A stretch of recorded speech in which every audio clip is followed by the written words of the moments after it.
4장 9절에서 13절 말씀을 교독합니다. 너는 어서 속히 내게로 오라.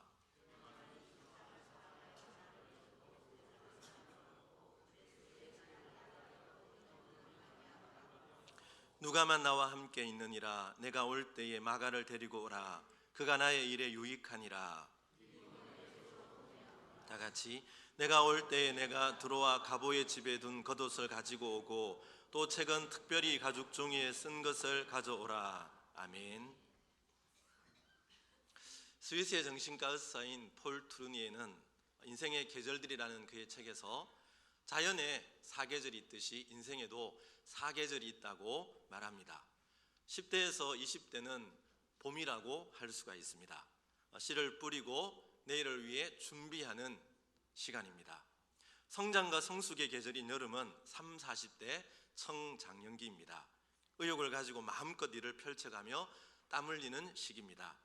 장년기인 50대, 60대는 수확과 저장의 계절인 가을이라 할 수 있습니다. 인생의 열매와 성취를 경험하는 계절이죠. 장년기를 지나면 노년기가 찾아오는데 인생의 겨울입니다. 정리하고 내려놓아야 할 인생의 결산기라고 할 수가 있습니다.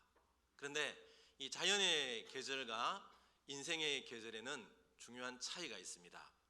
자연의 사계절은 계속 반복되지만 인생의 사계절은 반복이 없다는 것입니다. 또 자연의 사계절은 봄, 여름, 가을, 겨울의 순서가 있지만 인생의 계절에는 순서가 없다는 것입니다. 봄에서 갑자기 겨울을 맞는 사람도 있고 또 여름에서 바로 겨울로 건너가는 그것이 바로 인생이라는 것입니다. 지금 사도 바울은 인생의 겨울을 지내고 있습니다. 70이 넘은 노사도입니다. 더구나 로마의 지하 감옥에 갇혀 있습니다. 나이가 들면 몸도 약해지고 추위에도 약해집니다. 여러분, 감옥 안에서 맞게 되는 로마의 겨울 얼마나 추웠겠습니까? 그래서 13절에 보면 겉옷을 가지고 오라 이렇게 부탁하는 것을 볼 수 있습니다. 육신적인 의미에서만 겨울을 지내고 있는 것은 아닙니다. 심리적인 의미에서도 겨울이 찾아왔는데요. 오늘 말씀에 보면 같고 같다라는 말이 반복해서 나옵니다. 대만은 이 세상을 사랑하여 나를 버리고 데살로니가로 갔고, 그레스게는 갈라디아로, 디도는 달마디아로 갔고 누가만 나와 함께 있느니라. 16절에는 내가 처음 변명할 때에 나와 함께한 자가 하나도 없고 다 나를 버렸으나, 곁에 있던 사람들이 이런저런 이유로 바울 곁을 다 떠나가고 지금 바울 곁에는 누가만 남아있다는 것이죠. 이런 상황에서 바울은 디모데에게 내게로 오라 말합니다. 9절에 너는 어서 속히 내게로 오라. 21절에 보면 겨울 전에 어서 오라. 여기 나오는 어서라는 말은 헬라어로 스푸다손이라는 말인데, 이 말은 서둘러 와라, 온 노력을 다해라, 최선을 다해라 라는 이런 뜻을 가지고 있습니다. 겨울이 오기 전에 속히 서둘러서 최선을 다해서 나에게로 오라, 그런 뜻입니다. 지금 바울은 로마에 있고 디모데는 에베소에 있습니다. 에베소는 지금의 터키 지역에 있는 도시였습니다. 지금이야 몇 시간 만에 비행기로 갈 수 있지만 그 당시에는 이 육로와 수로를 거쳐서 에베소에서 로마까지 가려면 적어도 4개월, 길게는 6개월이 걸리는 굉장히 긴 여행길입니다. 그런데 겨울이 되면 바람이 거세지고 파도가 높아지기 때문에 배가 출항을 하지 않습니다. 그래서 가을에 배를 타지 못하면 로마로 갈 수가 없습니다. 다음에 봄이 올 때까지 기다려야 되는 것입니다. 이런 이유로 사도는 겨울 전에 속히 오라 그렇게 권면하고 있는 것입니다. 찰스 스윈돌 목사님은 이 편지를 쓰고 있는 사도 바울의 심경을 이렇게 묘사하고 있는데요. 디모데야, 나는 내가 필요하다. 얼마나 간절하게 네가 필요한지 모른다. 너는 빨리 오도록 최선을 기울여다오. 겨울이 오기 전에 11월에 매서운 찬바람이 나의 머리 위로 불어오기 전에 어서 오라. 눈이 내려 마차 위에 떨어지기 시작하고 얼음 조각이 담요처럼 덮기 전에 너는 어서 오라. 오라 나의 친구여, 나의 떠날 시간이 가까웠도다. 곧 칼날은 나의 머리 위에 떨어질 것이고 나의 시간은 끝날 것이다. 훈훈한 너와 함께함이 없다면 이 겨울을 견딜 수 없을 것 같구나. 너의 눈길과 너만이 해줄 수 있는 말들로 이 삭막하고 매서운 겨울을 지낼 수 있도록 너는 어서 오라. 겨울이 오기 전에 도착할 수 있도록 모든 노력을 기울여다오. 아마 이게 어서 오라라고 말하는 사도 바울의 심경을 좀 시적으로 표현한 그런 말씀이 아닐까. 여러분, 그렇다면 이 편지를 받은 디모데는 과연 사도 바울을 만났을까요? 못 만났을까요? 우리는 그 결과를 알 수가 없습니다.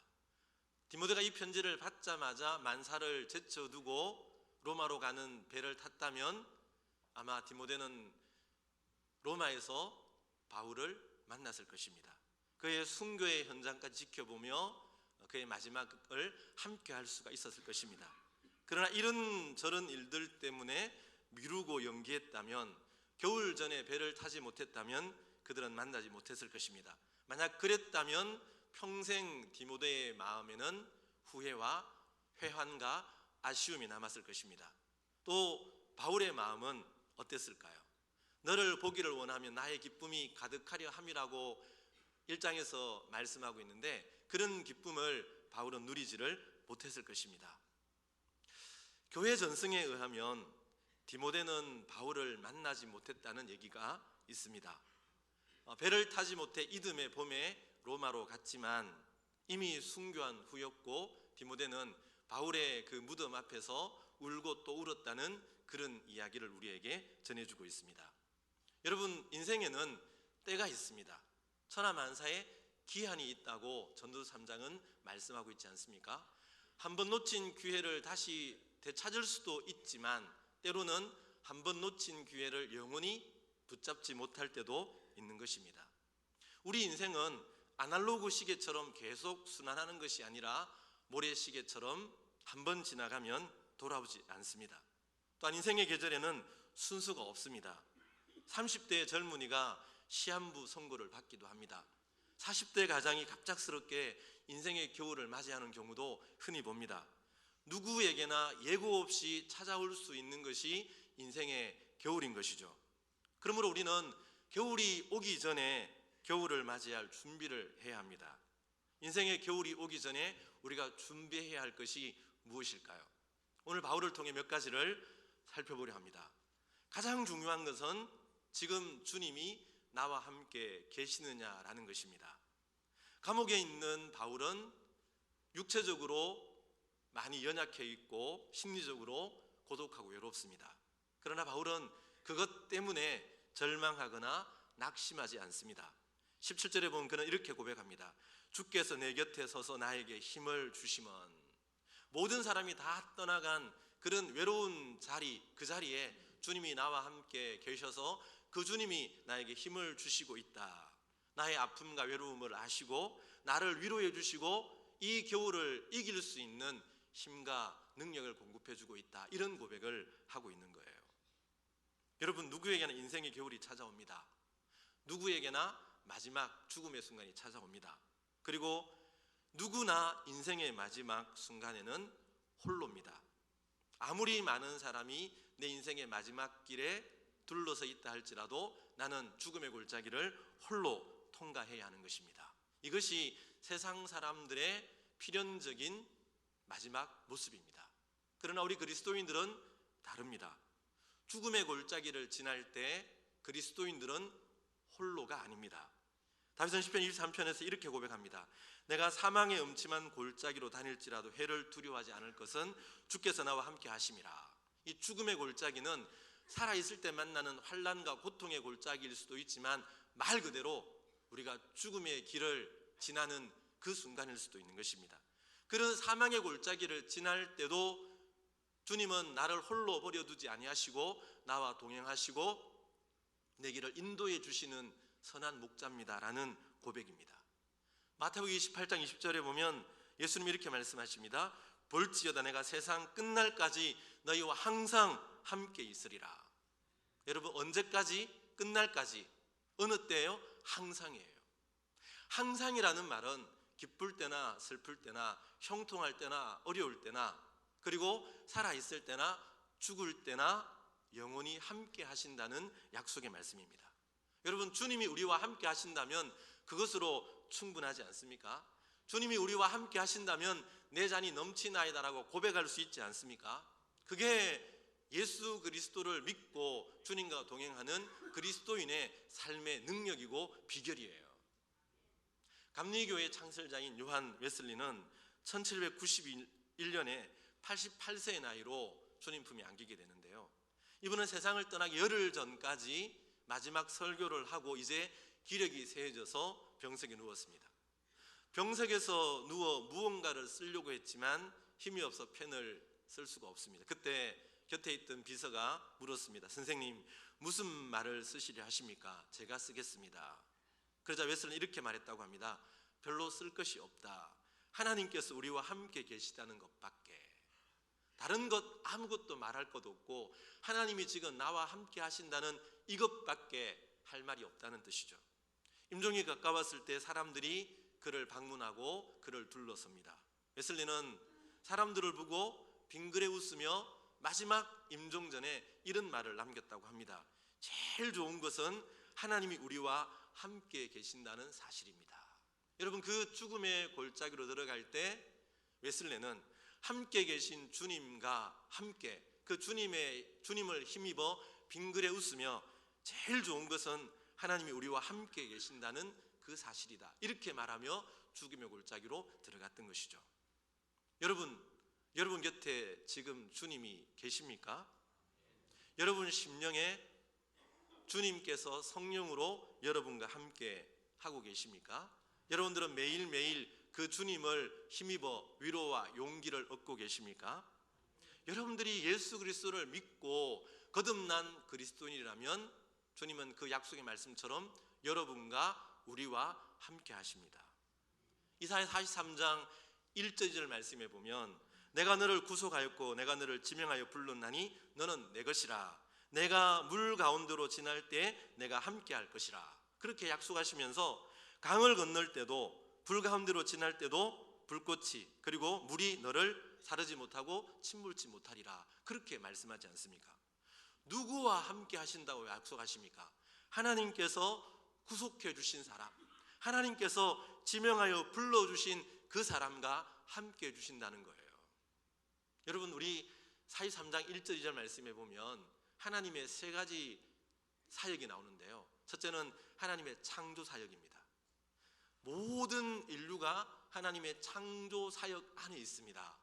그리고 성자 예수님의 구속 사역이 나옵니다. 그리고 성령 하나님의 인쳐주시는, 지명하여 불러주시는 사역이 이 이사야 43장 1절 2절에 나옵니다. 모든 사람은 하나님의 창조 사역 안에 있지만 모든 사람이 예수 그리스도의 구원 사역과 성령님의 불러주심의 사역 안에 있는 것은 아닙니다.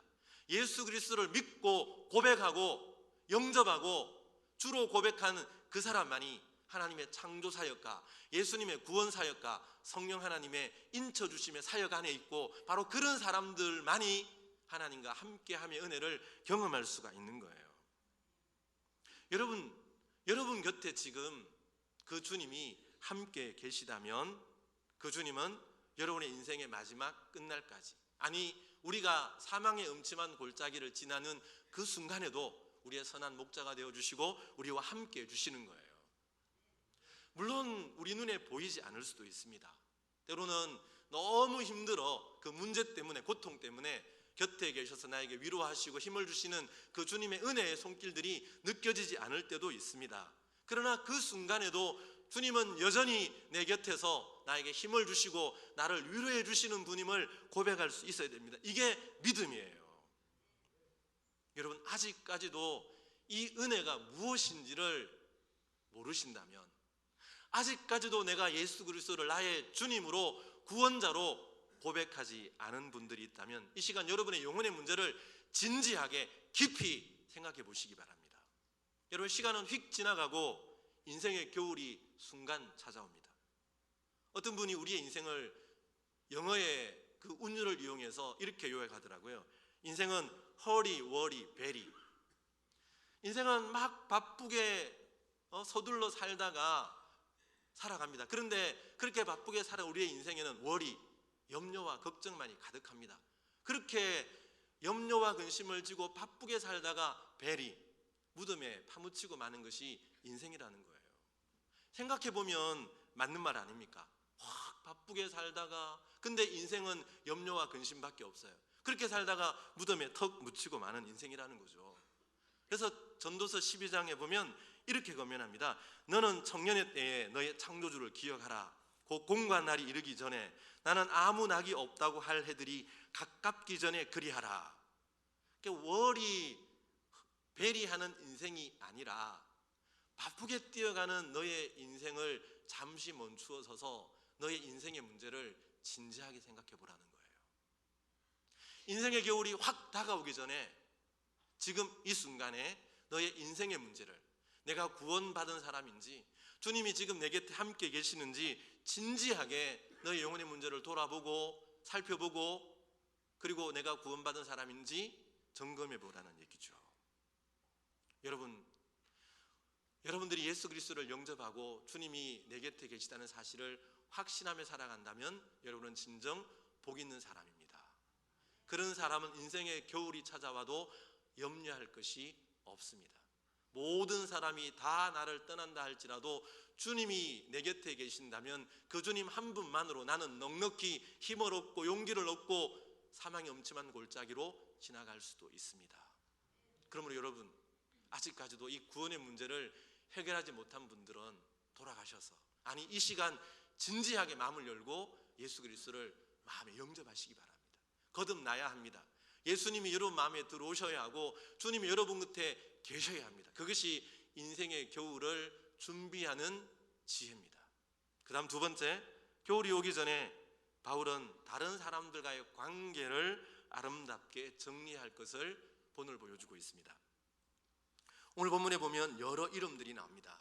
끝까지 읽어보면 약 16명의 이름들이 나오는데요, 그 중에 11절에 보면 마가가 나옵니다. 내가 막 올 때 마가를 데리고 오라. 그가 나의 일에 유익하니라. 마가는 바나바의 생질입니다. 마가는 굉장히 부유한 집의 아들로 자랐습니다. 부잣집 도련님이에요. 예수님이 마지막 유월절 만찬을 나누셨던 다락방이 바로 마가의 다락방입니다. 그런 그가 바울과 바나바가 선교 여행을 할 때 동행자로 수종자로 함께 갑니다. 그런데 선교 여행은 굉장히 힘듭니다. 장애물이 있습니다. 박해가 있습니다. 그래서 중도에 포기하고 마가는 집으로 돌아옵니다. 그 후 2차 선교 여행 시에 이 마가를 동행시키는 문제로 바울과 바나바 사이 의견 다툼이 일어나게 됩니다. 그때 바울은 이런 지하에 마가는 안 된다라고 거절합니다. 이로 인해 바울과 바나바는 심히 다투고 선교팀은 둘로 나눠집니다. 바울은 실라와 함께, 바나바는 마가와 함께 선교 여행을 가게 되죠. 이런 일로 인해 아마 바울과 마가 사이에는 껄끄러움이 있었을 겁니다. 그 후에 마가는 열심을 품고 베드로의 조력자가 되고 우리가 늘 읽고 있는 마가복음을 기록하는 하나님의 사람이 됩니다.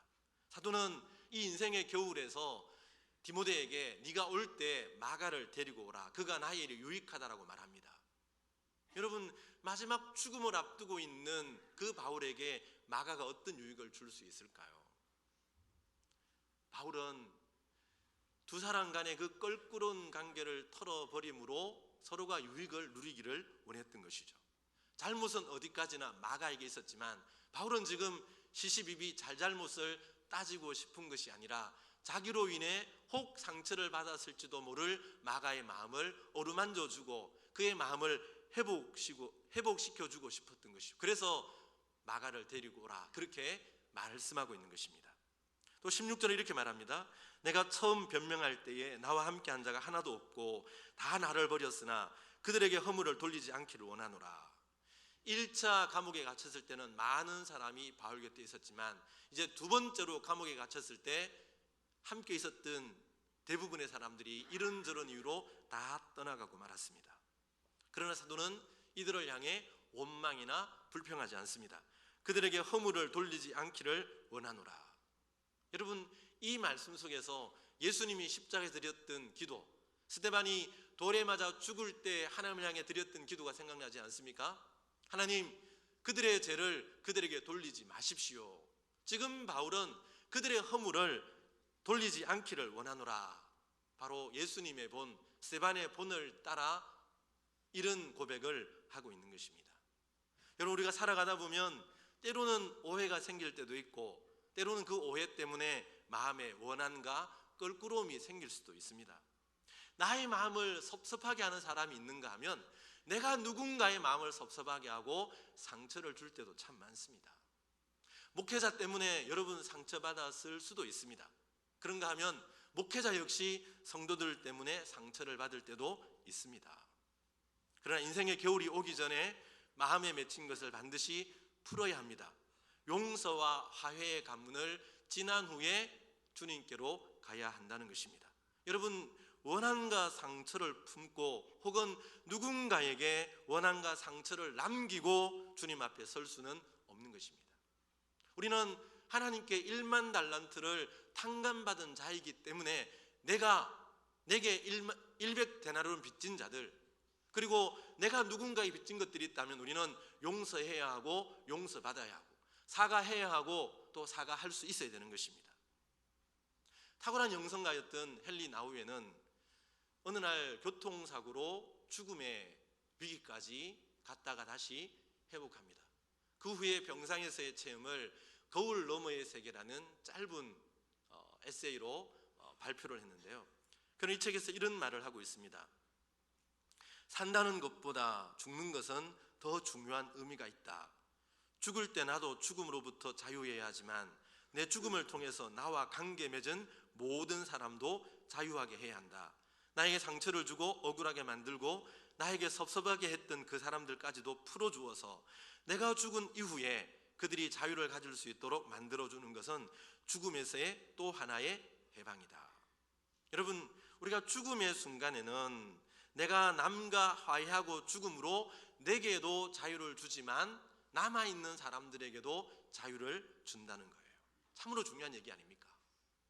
우리는 너무 중국 무술 영화의 공식에 익숙합니다. 아버지가 누군가에게 무린 고수에게 패해서 죽음을 당합니다. 피를 질질 흘리면서 아들에게 복수를 남깁니다. 그러면 그 아들은 평생 복수에 매여서 무술을 연마하고 그 원수를 죽입니다. 그러면 또 그 원수의 아들이 복수의 칼을 갈게 되죠. 여러분, 이것은 이 삼류 중국 영화에 나오는 인생의 공식이지 성경의 공식은 아니에요.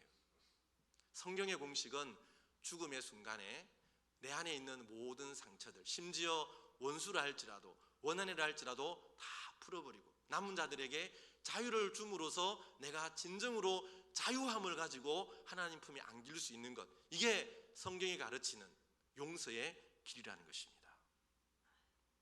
여러분, 혹 우리 마음속에 풀어야 할 마음의 흔적들, 원한들은 없습니까? 가족들 간에, 성도 간에, 친구 간에 맺힌 것들이 없습니까? 아직도 풀어버리지 못한 것들이 있다면 우리는 십자가의 그 능력, 그 권능, 그 사랑으로 풀어 자유케 해야 합니다.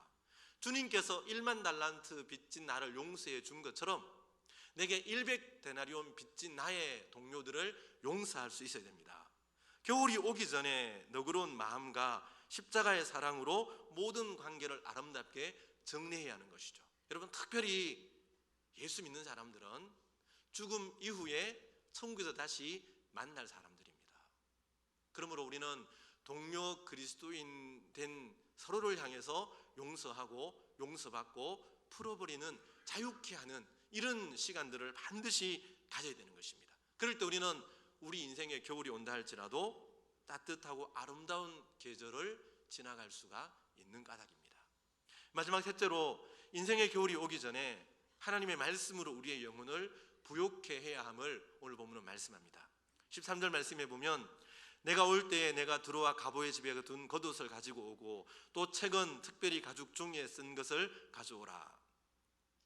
여기 책, 가죽 종이에 쓴 책은 모든 성경학자들이 이구동성으로 성경이라고 그렇게 설명을 합니다.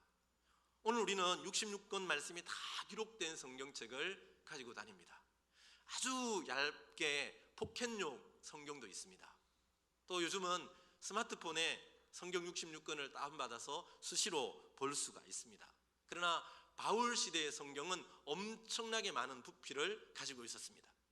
파피루스 종이에 기록된 성경이나 혹은 양피지에 기록된 성경은 굉장히 무거웠기 때문에 성경 구약만이라도 전체를 가지고 움직이는 것은 불가능한 일이었습니다. 아마 바울은 자기가 보던 성경책을 아마 체포 직전에 드로아에 있는 가보의 집에 거독과 함께 두고 왔던 것 같습니다. 그 성경을 가져오라고 말하고 있는 것입니다. 물론 감옥 안에서도 파피루스에 기록된 성경을 보고 읽었겠지만 바울은 바로 가죽 양피지에 기록된 그 성경을 보면서 말씀 안에서 인생의 겨울을 지나고 싶었던 것입니다.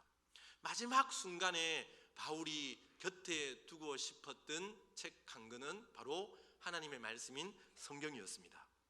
여러분, 우리가 마지막 인생의 순간까지 내 곁에 두어야 할 책 한 권이 있다면, 내가 마지막 순간까지 읽고 암송하고 들어야 할 말씀이 있다면 하나님의 말씀인 성경 외에 다른 무엇이 있겠습니까? 하나님께서는 말씀으로 천지를 창조하셨고, 예수님께서는 말씀으로 권능을 행하셨고, 성령님께서는 오늘도 기록된 말씀을 통하여 오늘 나에게 친히 말씀하고 있는 거예요. 그러므로 우리는 성경 말씀을 내 영혼의 양식으로 삼아야 하고, 말씀 안에서 힘을 얻고 소망을 가져야 하는 것입니다. 하나님의 말씀 안에서 우리는 인생의 겨울을 넉넉히 이길 수 있는 영혼의 자양분을 얻게 됩니다.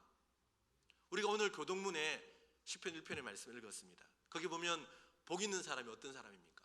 복 있는 사람은 오직 여호와의 율법을 즐거워하여 그 율법을 주야로 묵상하는 자로다.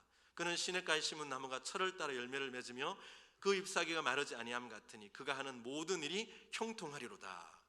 시냇가에 심겨진 나무와 같이 복 있는 인생을 사는 비결은 하나님의 말씀을 주야로 묵상하는 것입니다. 이것이 사시사철 푸르른 인생을 살아갈 수 있는 시냇가에 심겨진 나무의 인생, 복 있는 인생, 상록수 인생이에요. 이런 사람은 겨울이 와도 잎사귀가 마르지 않습니다. 늙어도 여전히 결실하며 진액이 풍족하고 빛이 청청한 아름다운 노년을 보내게 되는 것입니다.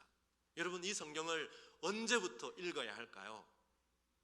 디모데는 어려서부터 성경을 알았나니라고 말합니다. 여기 어려서부터라는 단어는 어떤 뜻이라고 했습니까? 어머니 모태에서부터, 혹은 기저귀를 차고 있는 그때부터 디모데는 어머니와 외할머니에게 말씀을 배웠습니다. 여러분, 성경은 빨리 읽고 묵상하고 배울수록 좋은 것입니다. 여러분에게 가장 빠른 날은 언제일까요? 바로 오늘입니다.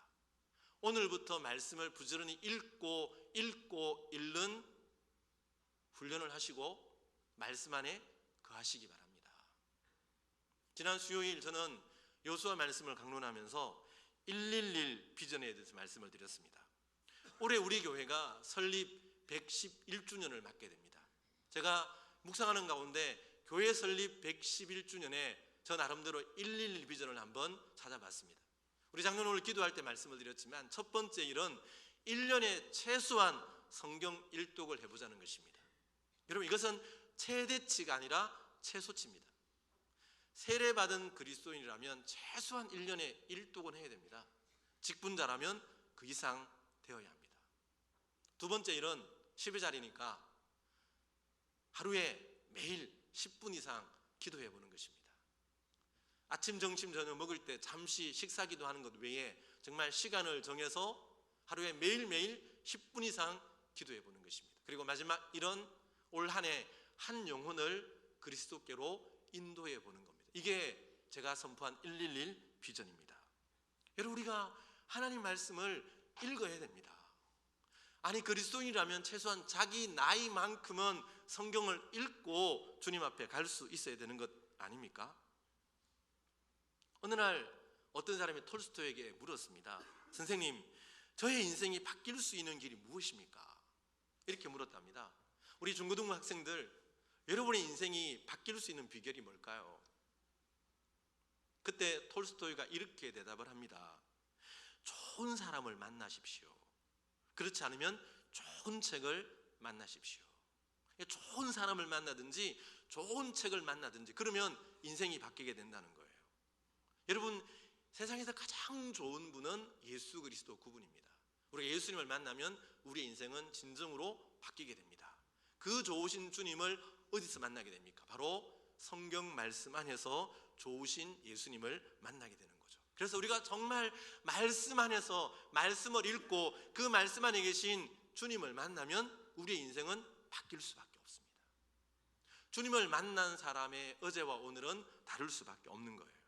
여러분, 이 땅에 수많은 책들이 있지만 우리에게 생명을 주고 변화를 주고 구원을 주고 소망을 주고 믿음을 주는 책은 오직 하나님의 말씀인 성경 한 권밖에 없습니다. 그러므로 우리는 주님 오직 한 권의 사람이 되게 해주십시오 라고 기도한다면 그 한 권은 바로 하나님의 말씀인 성경책이 되어야 하는 것입니다. 여러분, 저의 서재에도 3,000권 이상의 책들이 있습니다. 그래서 제가 나이가 들어갈수록 저는 참 많은 데 관심이 있지만 내 관심사가 점점점 줄어들게 됩니다. 아마 제가 60쯤 넘으면 오직 한 권 성경에 더욱 많이 집중하지 않을까요? 지금도 성경 말씀을 더 많이 읽기 위해서 이제는 다른 책들은 점점점 줄이고 있습니다. 우리는 성경 말씀을 읽고 또 읽고 그래서 그 말씀이 내 안에 막 장작더미처럼 불타올라서 말씀이 내 심령을 그만두지 않는 예레미야의 고백처럼 내가 잠잠하면 내 심정이 견딜 수 없습니다 하고 말할 수 있는 이 말씀이 내 안에 살아 역사하는 이런 경험을 하면서 살아가야 되는데, 여러분 정말 살아오면서 말씀 때문에 내 심령이 불탄 그런 경험이 과연 몇 번이나 됩니까? 작년에 말씀을 읽다가 그렇게 심령이 뜨거워진 경험이 며칠이나 됩니까? 우리가 말씀을 읽고 그 말씀을 가지고 기도로 주님 앞에 나아가면 하나님께서 그 말씀을 통해서 내 마음이 뜨겁게 말씀으로 생각과 가치관과 내 모든 삶이 변하는 그런 경험들을 하게 되는 거예요. 그러면 내 인생이 좋은 사람으로 변할 수밖에 없잖아요. 그래서 스코틀랜드의 보너 목사는 성경을 이렇게 비유합니다. 내가 피곤할 때 성경이 나의 침대가 되고 어둠이 있을 때 성경은 나의 빛이 되고 내가 줄일 때에는 나에게 생명의 떡이 되었노라. 두려울 때 성경은 나의 방패가 되어 주었고 내가 병들었을 때는 고쳐주는 양약이 되었고 고독할 때는 성경에서 내가 많은 친구를 얻었노라. 성경은 무지한 나에게 학교가 되어 주었고 풍파 일어날 때는 성경은 나의 피난처가 되었노라. 여러분, 올 한 해는 정말 말씀을 좀 읽고 더 많이 읽고 묵상하기 바랍니다. 말씀을 통해 우리의 존재가 변화되고 우리가 더 의로워지고 더 아름다워지고 위로받고 변화받고 정말 좌우의 날선 검보다 더 예리한 그 말씀이 우리의 심령에 역사하는 말씀의 역사를 경험하는 이런 한 해를 살아가는 지론교회 모든 성도들 되시기를 주님의 이름으로 축원합니다. 사랑하는 성도 여러분, 오늘 여러분들의 인생에 어떤 계절을 지나가고 계십니까? 봄을 지나고 있는 분도 있고 여름을 지나는 분도 있고 가을을 지나는 분도 있고 이미 연령적으로는 겨울에 들어선 분들도 있을 것입니다. 그러나 잊지 말아야 될 것은 인생의 겨울은 질서정연하게만 다가오지 않습니다. 봄을 살아가는 우리도 불현듯 겨울을 맞이할 수가 있습니다. 내가 지금 어떤 계절을 살아가든 반드시 인생의 겨울은 나에게 찾아옵니다. 여러분, 우리가 인생의 겨울을 피할 수는 없지만 그 인생의 겨울을 차지 않고 외롭지 않고 고독하지 않은 따뜻하고 그리고 아름답고 멋진 인생의 계절로 변화시킬 수는 있습니다. 겨울이 오기 전에 인생의 겨울을 준비하는 것입니다. 여러분, 인생의 겨울이 오기 전에 이 겨울 준비를 잘하여 내 인생에 가장 멋지고 아름답고 따뜻한 인생의 겨울을 맞이하며 살아가는 지론교회 모든 성도들 되시기를 주님의 이름으로 축원합니다.